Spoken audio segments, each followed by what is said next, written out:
Trump threatens to dump immigrants into California's sanctuary cities. President Trump taunted California on Friday with an attention-grabbing threat to dump detained migrants into the state's sanctuary cities, despite warnings from his advisers that such action would run afoul of the law. The presidential rhetoric seemed geared toward provocation, and it was unclear how seriously he intended it.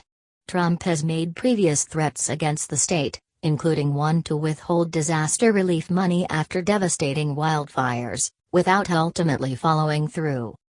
Trump both tweeted and spoke about the proposal after The Washington Post published a story on Thursday revealing that the idea had been discussed several times in recent months. Administration officials told the newspaper that the idea had been floated and rejected, but Trump undercut their denials on Friday, insisting he was still giving the idea strong consideration. The plan would call for busing migrants from detention centers near the border and releasing them into the districts of Democratic lawmakers and other opponents of Trump's immigration policies. Though many other states have sanctuary counties and cities, Trump has repeatedly singled out California for criticism. California certainly is always saying, "Oh, we want more people," Trump told reporters during an unrelated White House event Friday. "And they want more people in their sanctuary cities. Well, we'll give them more people. We can give them a lot. We can give them an unlimited supply. Let's see if they're so happy. They're always saying they have open arms. Let's see if they have open arms," he continued. Trump repeated his complaints about Democrats' unwillingness to change asylum laws and his contention that gang members and others with criminal records were abusing the system. He also claimed that smugglers had left Texas ranches along the border littered with bodies after abandoning the migrants with nothing more than a sandwich, a soda and vague directions to Houston. Although smugglers have been known to abandon people after getting them across the border, it was unclear what Trump was referring to. He also took the opportunity to criticize sanctuary jurisdictions, including the state of California, which resist certain forms of cooperation with immigration authorities. House Speaker Nancy Pelosi, D. San Francisco, told reporters during the House Democratic Caucus retreat in Leesburg, Virginia, that she knew nothing about the plan. "It's just another notion that is unworthy of the presidency of the United States and disrespectful of the challenges that we face as a country, as a people, to address who we are, a nation of immigrants," she said. California Governor Gavin Newsom said of Trump's idea, "It is illegal. It is immoral. It is unethical. It is sophomoric. It is petulant. And it is par for the course." Representative Benny G. Thompson, the Mississippi Democrat who leads the House Committee on Homeland Security, said even the suggestion of sending detainees to sanctuary cities is a reminder that the Trump administration's reckless immigration agenda is not about keeping the country safe, but about partisan politics and wantonly inflicting cruelty. The Post reported that the idea was spearheaded by Stephen Miller, a White House advisor who has been the architect of some of Trump's most provocative immigration proposals, including his ban on travel from several Muslim-majority countries.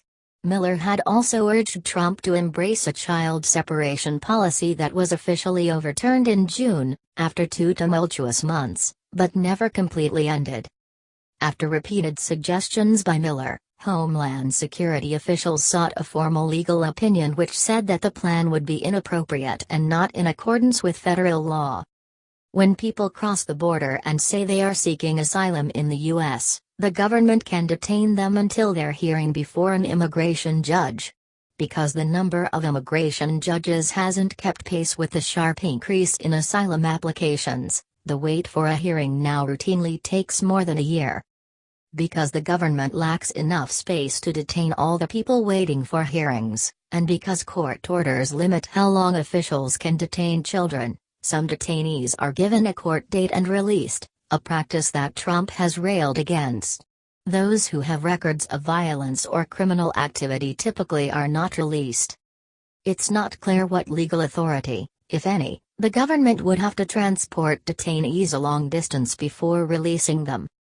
Sanctuary cities have long been a favorite target for Trump. During his campaign, he repeatedly criticized San Francisco for releasing from custody an immigrant who later fired a shot that killed 32-year-old Catherine Steinle in 2015. The immigrant was ultimately acquitted in the shooting after defense attorneys argued the shot had been fired by accident. Trump called the acquittal a disgrace.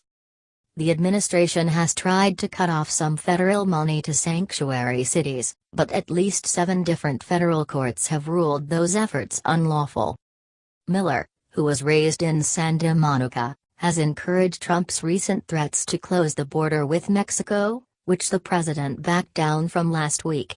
Trump also promised before the November congressional election that he would sign an executive order ending the constitutional right to citizenship for people born on American soil. But he did not follow through with that either.